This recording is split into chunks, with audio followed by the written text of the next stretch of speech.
Good evening. Today is April 4th, 2017. The time is 3:37 p.m. My name is Sarai Ajai.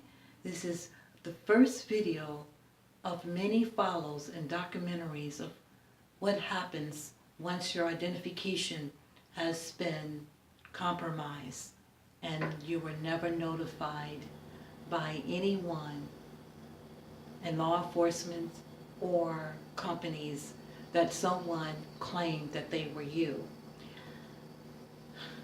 It's a long journey that I don't wish on anyone to experience. And that's why I'm willing to tell my story. It's a very unbelievable circumstances that I wish not on my worst enemy. I never lost my paperwork. I never signed a power of attorney, waived my rights, or affidavit for any family members or friends, not even once. I have no friends. Because once this happened to you, you left isolated. You left oppressed. People treat you as if you have no education at all.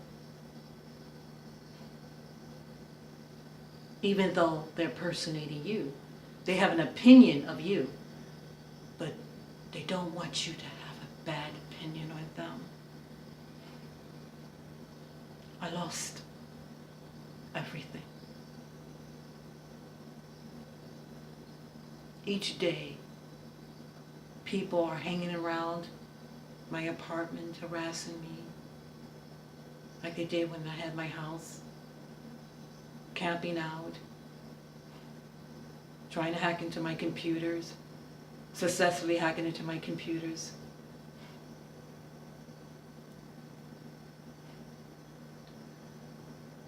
Unbelievable.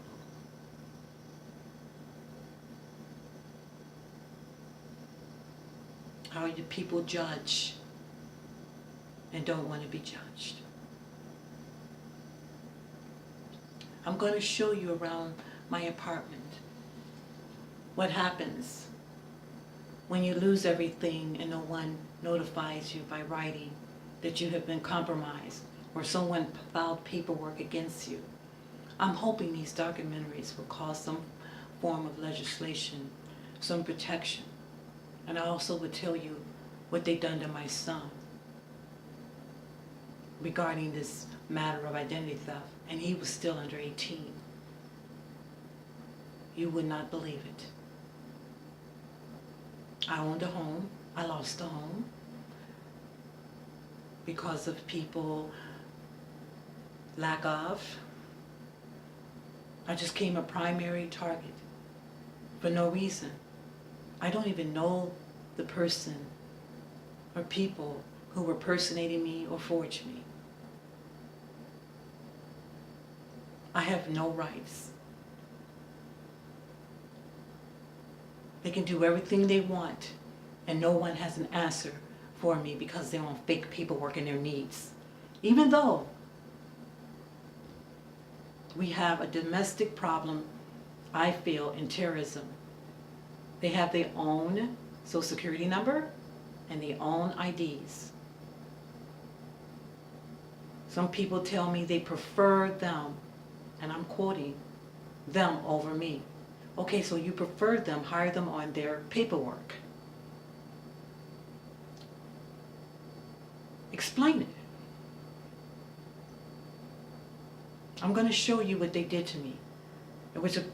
This incident happened in 2014 with my neighbor, and I was forced to move because a relative of hers or friends tried to jump me on my patio, and I filed a police report.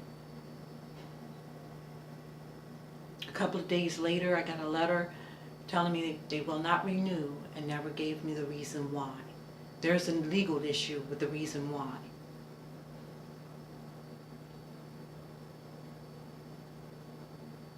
And never told me why.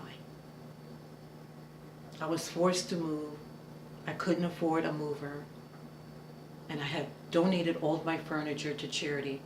Only thing I could carry was things that weren't too heavy. I got rid of everything from television, beds, sofa, dinette sets, everything was gone. And I would show those pictures prior to this video that I will upload on my social media accounts. I'm going to show you my apartment, how I'm living, and what happens when you don't have due process. I don't exist because people needs. Even though they have social service programs to help them continue their education, they have all kinds of programs for undocumented people, but yet I'm being bombarded and followed every day. I had an incident today and I had to go out and pick up a cartridge.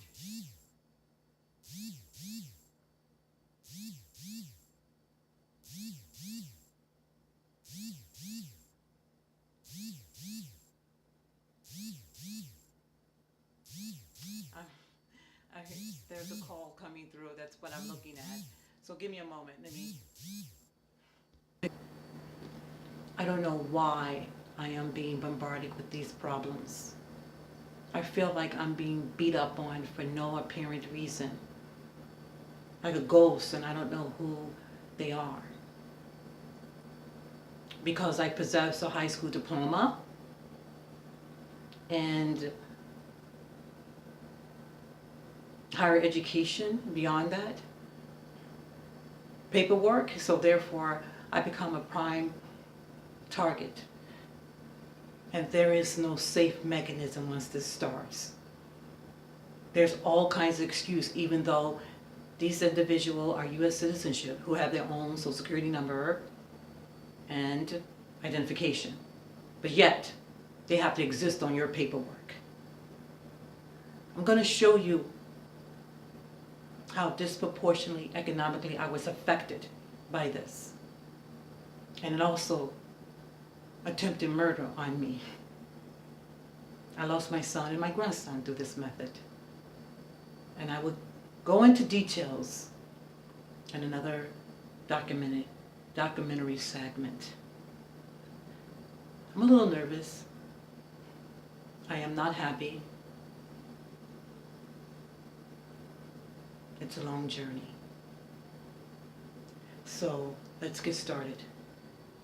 Here is the kitchen, as you will see. Nothing spectacular. No gourmet stuff here. It just looked like it's, but it isn't. It's not granite.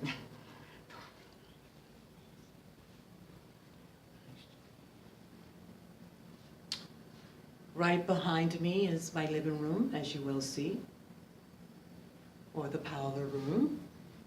Here is my custom lamps. That's the only thing I can carry, and some photographs I had, and picture frames. Right behind me is my dinette area.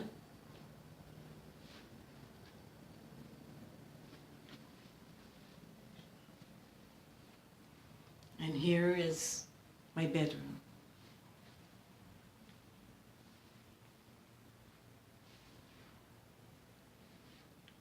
Look at this is where I sleep, like a dog, because of their needs. Let me take off my glasses. But first, let me show you my neck. You can see it in the light really good. When you turn around, you see the stretch. I will swallow for you. See the nut?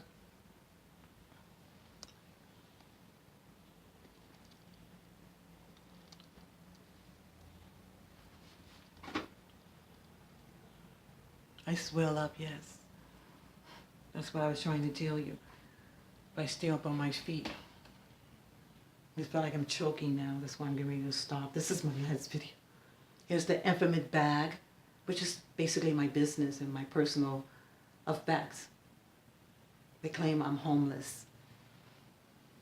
This is how I'm economically, proportionally affected by people's needs and lack of.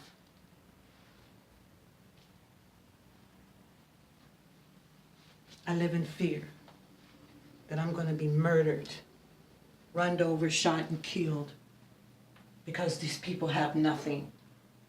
It was their personal decision. I had nothing to do with their personal decision, and I am affected by it. Here, I'm in the bathroom, so you can see close up that this is not a manipulated film. I'll swallow for you.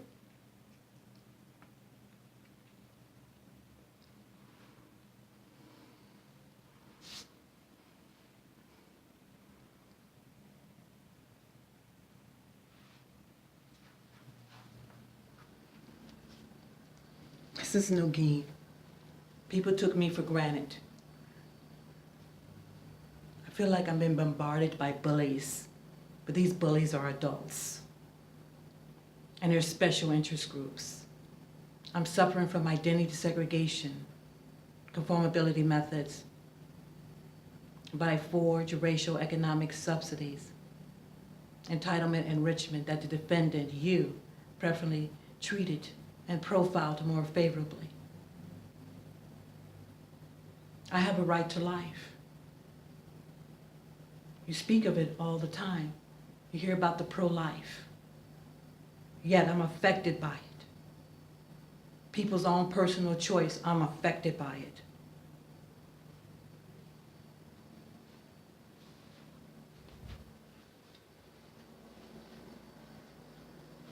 Thanks for watching.